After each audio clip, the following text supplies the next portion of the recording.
Hey guys, I'm back. So this is part 2 for this week, for week 99. But really this could kind of stand on its own, because what I wanted to talk about is sort of a video response to FatKingsPhil, Phil Olsen, who made a great video this week, full of the feels. And it was... it hit home for me because I have been, I think, in that same place. And I've been through, I won't say the same thing that Phil is going through, because it's not the same, but I have been in a similar place of questioning things in my life, and decisions that I've made and decisions I have to make. I don't want to kind of rehash everything that Phil said, because I think it's super important that everyone watch his video. So I'm going to link his video below, and I definitely suggest you pause this video and go watch it right away if you haven't seen it, because I won't go through everything, but I wanted to go through a couple things that I felt like, maybe I had something to add to. I don't know. I didn't make notes as usual, so what's new? So one of the things that Phil was talking about is what I think a lot of us old timers call fat girl syndrome, or fat boy syndrome. It's that thing that you get when you have low self-esteem, or lack of confidence in yourself, especially when you grow up overweight, where you try really, really hard to make people like you, and that makes you a people pleaser, and it affects all the decisions that you make, and it makes you feel that you don't deserve what other people have. You don't deserve to be as happy as they are. You don't deserve the great job, the great relationship, the high paying salary, the respect of others, whatever it is. Or you feel like it's okay to settle. I don't like that word, but you feel like it's okay to take what's offered to you, because you don't deserve more, and you should just be happy with what you get. Sometimes I think we're used to being discriminated against as overweight people, and you feel like you should be grateful that anyone is willing to do anything for you, whether it's take you out on a date or offer you a job or whatever it is. And in turn, you are willing to go above and beyond to make other people happy, because you want their attention. You want them to like you. You feel like they need to get over something to do something for you. I know I certainly always felt that way, that there was this extra layer between me and other people where they couldn't just like me, or, want to help me, or want to employ me, or whatever it was. They had to get past this, my appearance, the fact that I was overweight, to really get to know me, or whatever it was. So job interviews, let's say, I couldn't just be the most qualified candidate, but I had to somehow go above and beyond for them to get over the fact that I was morbidly obese and want to hire me, because I knew that if it came down to me and someone else and we were equally qualified, they probably wouldn't choose me. That's just reality. So yeah, I mean, that happens in every aspect of our lives, and it certainly happened for me too. And as you lose weight, and as people's, not really their opinion, but the way they interact with you changes, and as your own opinion of yourself changes, you start to understand that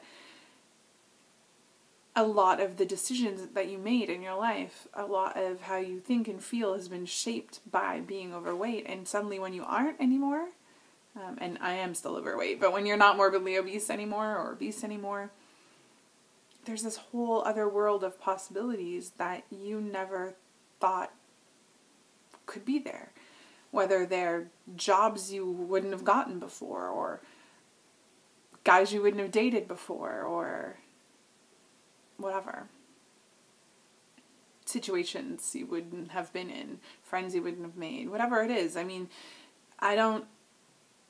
I think I never realized how much being morbidly obese held me back from living my life until I wasn't anymore. And all of a sudden there were all these new possibilities that at least I thought weren't there. Some of those things were things that were in my own head, barriers that I put up to myself that maybe didn't really exist. Some of them were things that other people barred me from doing, or situations or physicality barred me from doing. And it's a really powerful realization when you understand that suddenly all these doors are now open to you. But it's also scary because now you don't have an excuse anymore. You know, before, being fat was a great excuse for why I didn't get a job, or, failed at a relationship, or couldn't do a certain activity. But all of a sudden now, I can't blame that anymore. I can't blame being fat for holding me back from making decisions or from going for what I want. And that's tough, because you feel really exposed without that kind of safety net of that excuse. I feel that a bit in my career. And it definitely makes you question things. And there's a reason why people post-surgery often make, big life decisions. It's partially because there's no way you can make such a huge change in your life and not question other things. You can't just change your appearance and the way you eat and the way you live, your lifestyle, your activity level, and not have it start to get the wheels turning about changing other things in your life. Whether that's your career, your friendships, your relationship with your spouse, all those things come into play. It doesn't mean those things have to change. For me, my friendships haven't really changed. The general relationships in my life haven't changed, except for my romantic relationships, my marriage, and I guess I have one friendship that changed. But other relationships really haven't.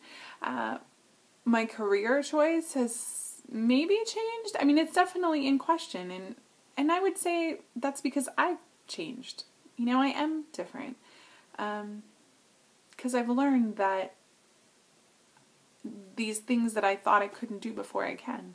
And because I have the confidence now to be able to say I've accomplished this huge goal, what else can I do? But it's so easy to be scared of making those changes or even exploring the possibilities. And Phil talked about only having a certain amount of time and not letting the opportunity pass you by, because it's so easy to regret it later. And I know exactly what that's like. I know exactly what that's like. I went through that. When it came down to it, I had to make a choice. And I had to decide.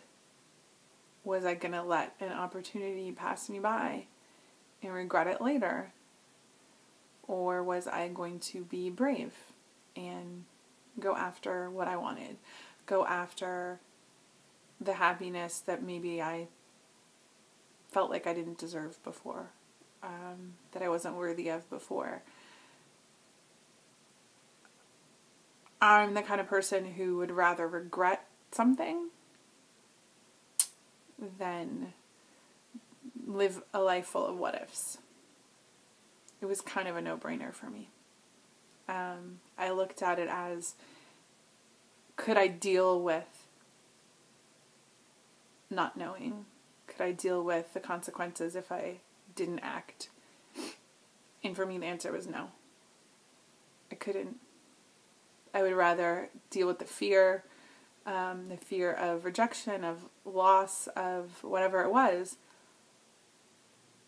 than the what-ifs. And it took a lot to take that step. And it is not something that FatSarah could have done. I can tell you that much.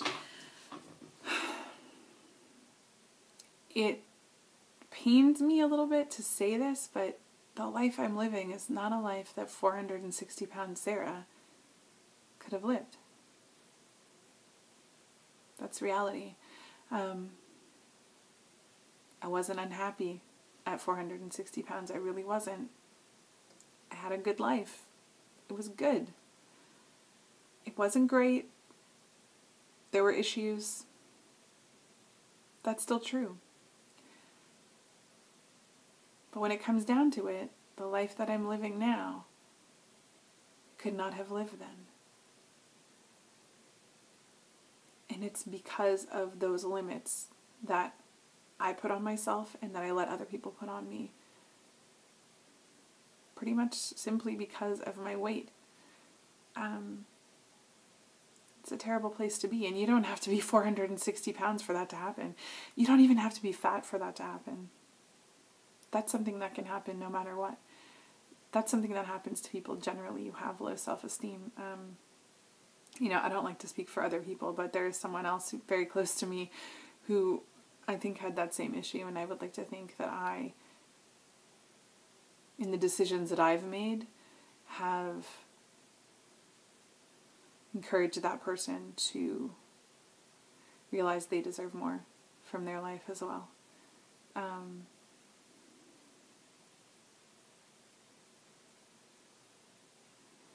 I know Phil talked about the process of, I guess, learning to be this new person, the not fat Sarah, or the not fat Phil. Sometimes people get hurt inadvertently. Change is hard. Change is hard on you. Change is hard on the people around you. And it's particularly hard because they didn't choose this change. You did. You chose to have surgery. You chose to lose weight. You chose to change your life. They didn't. They're just along for the ride. And it can be very difficult to watch someone watch you change. Especially if they're not willing to change along with you. And that does happen. And that's why a lot of us lose relationships, friendships, family members in this process, because they aren't willing to change and they aren't willing to learn to deal with the new you, because sometimes they're just used to you being the yes person, that person who will always go above and beyond, who will always let them do what they want, who will act like the fat girl or the fat guy. Not stand up for yourself, not go for what you want, not care about your own happiness. And when that changes, when you become more confident, when you understand that you are worth it, sometimes it's hard for people in your life to deal with that or to accept that. It's not always nefarious. I mean, it's difficult for people to accept change in anyone. Even if it's a positive change, that's the thing. People will say you've changed, and when you hear that, it sounds negative. I know I've changed. I like to think it's for the positive, but I can't deny that I am a different person than the person I was 2 years ago, for so many reasons. But weight loss is one of them, and every experience that I've had in this community just echoes that and reinforces that.